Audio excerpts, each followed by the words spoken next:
welcome to the weekly forecast. My name's Vicki Haspels, and this is for week commencing January 24th, 2022.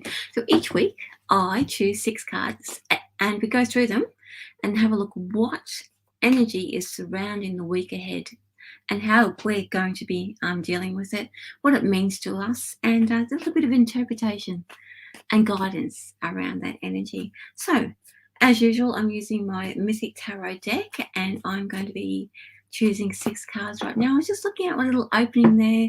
I'm ready to, in about 4 weeks time now, I'll be on the road again. And this time I'm going to be on the road for 6 months. So we'll truly be the traveling person again, the traveling tarot reader. And I'll be coming to you from interesting locations. I might actually start doing the weekly forecast from during the day so that you get to see the beautiful places that I'll try and do an outside broadcast. But right now, it is night time here if you're looking up from all over the place. This is the weekly forecast. I've just chosen the 6 cards, and as I said, we're going to have a look at the way that this card spread flows. It's a nice little narrative about how the week's going to look for us. So let's begin. The first card is how we are, how we're going to be, how we're going to feel, and how we're going to what we are aware of ourselves this week. So I'm just going to tune in. And the first card, she's turned up a lot tonight, the 7 of Cups. So we know that things are freeing up. We know that we feel actually there's a lot of positivity about in ourselves, and it's like something has let go and freed us up, and all of a sudden this motivational energy is there. I often wonder, even though we have, in our Gregorian calendar, the 1st of January is our beginning of the year, but I think it takes a little bit of January before things actually start moving, and that's what this card here is. We know in ourselves that we actually have that a freedom to choose. That means that that part of us that wants to make a difference or choose a different pathway, we're going to start recognizing that in a very positive way with things that we love. So the things that we love are going to be really prominent in our face, and we're going to feel it and we'll know it. We won't be thinking, what does that mean? We'll know exactly what that means, and that's the position of that card. So the second card we're looking at is our soul. How is our soul directing us to help us either recognize it or to basically give us a bit of a shove in the right direction so that we stop procrastinating, or to give us a bit of an understanding about where we're at right now and what it is that we do love. So the card we have here is the 9 of Wands. So really it's like a bit of a cleanup crew. The soul, like the spirit energy or guide energy around us to help us move into those heartfelt things that we love and following a passion right now is to really like almost force us to clean up, they'll tidy up those bits and pieces that we sort of have been leaving, like tying up loose ends, leaving behind things that we've been ignoring. We're going to almost like get pushed into a corner to actually finalize them and do them and make them go away, so that finish them up, not push them away, but actually deal with them. So a lot of things we haven't dealt with, we're going to be pushed into a corner to deal with, so we can head into some fun times and things that we love. So what is it that we're worried about? What is it we're facing? What fears are we facing? We've got this card here. So any position of authority, any authority we're worried about. So let's look in the context of the 7 of Cups. How often have we thinking, we're like, I would love to go and do that. And then the minute we think about that, we think about all the things that are going to get in the way, what's going to stop us. Something almost like the hand of God is going to come down and stop us from doing that, some sort of bad luck, whatever it is. That's what we're dealing with. So we're going to actually know in a very big way, we're going to tell that energy, and it is like there'll be especially it's not just something that we've thought of, and it's not anxiety, but there are people in our lives that are actually and for whatever reason, it could be in their mind a good thing, but they try and hold us back simply because those people in our lives are scared for themselves, and when they see us happy and moving forward, they get scared because it's like, well, I'm not moving forward. So instead of saying, oh, yeah, you, they're going to try and hold you back. So we'd be dealing with those. So where we haven't been sort of facing up to that and not sort of looking at it head on and thinking, you know what, I don't need to do that. We're going to be looking at that full on saying, you know what, you can bugger off. I was going to say something else, but you know what I mean? Like whatever it is that wants to put a dampener on our fun or our fun times that we're moving forward, we're going to tell it to bugger off. But we're going to see it. So it will be challenging because we've sort of been ignoring it up until now, but now we're going to face it. And it will be hard, but it'll be absolutely worth it. It's all part of that tying up loose ends. And we need to have good supportive people around us, not ones who want to sort of gaslight or undermine, even though their intentions might be, you know, in their mind's good, it's not for you. They're not recognizing. So basically a bit of distance. Right, so how's our reaction? What are we going to do?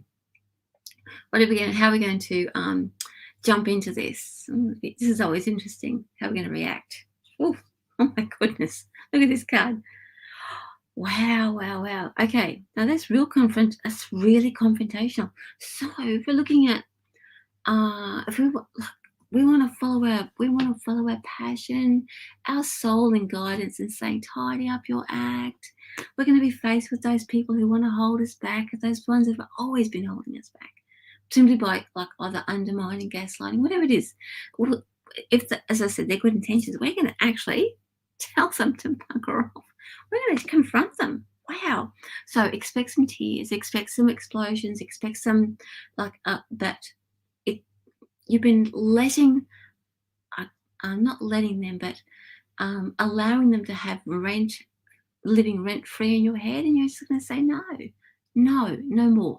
So really, by confronting it, distancing yourself from it. I'm saying we are all going to be confronting them and moving it away out of our space, and simply by just mirror. This is what's happening. I don't need this right now. I'm going to move you out of my space, like a real mirror. And it was like, whoa, very powerful card. Lots of tears though. So there'll be tears on both sides, but it'll be well worth it. So pretty much a little bit of an explosion, a clearing of the air, and then all moving on. So what does this mean for our future? Look at this one. Knight of Cups. That means we get to live our dream. We get to live our fantasy. We get to live that thing that we I've always thought, one day I'd love to do that. I know it'll work in my life, and all the things that, all that sort of if only, all coming true, dreams coming true. Like it's that you're going to get to play that out to see how it's going to work in your life. So following your heart and actually watching it play out. The Knight of Cups is a bit of a romantic card, but you know what?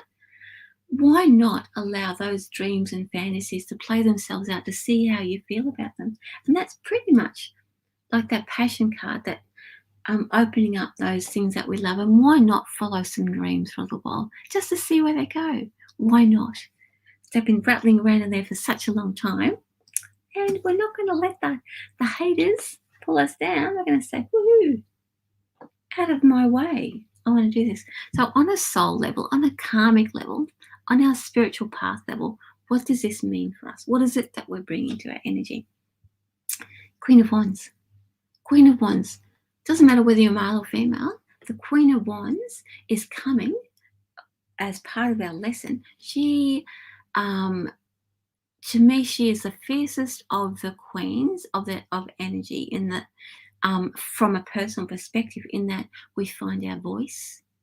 We say that with conviction. We don't waffle around with trying to make the other person feel better.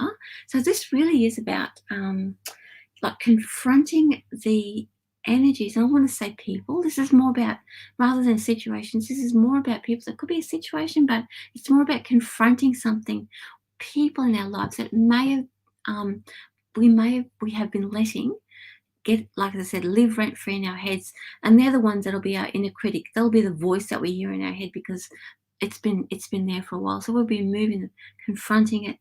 And when we do so, we gain a lot of confidence in ourselves and in our decision-making abilities, because we have direct access to our creative self. And that's what the Queen of Wands is all about. Not only does she say, this is exactly what I want to do, but she fights for herself to get there. It doesn't matter whether you're male or female. Let's say the Queen of Wands, they fight for themselves to get where they want to be, and they do it by speaking up.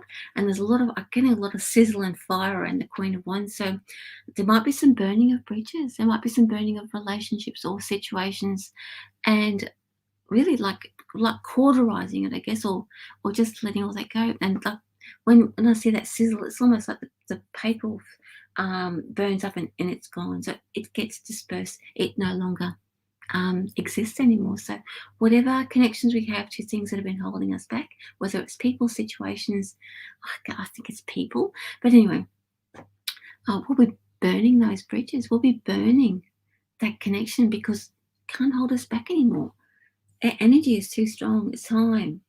And I get a sense that we've only got a small window to chase that up, to follow those dreams and to give them a go. Now, those dreams doesn't have to be the rest of your life, but it's about experiencing the Queen of Wands energy. So that's why we're chasing that. That's why we're going to live out our fantasy or our dreams, because the Queen of Wands is part of that process so that we feel not worthy, but we can see how our own power dictates or directs our path. It's not about letting our external forces or circumstances dictate how we're going to go. No longer are we that pinball in the pinball machine. We choose, we say, we do. And we do it with confidence because we know it's exactly what we want to be. We're this. Okay, I'm going to leave that with you. Have a great week. This is for week commencing January 24th, 2022. With love from me to you. I'll see you next week or around the socials. And have a great week, everybody. Bye.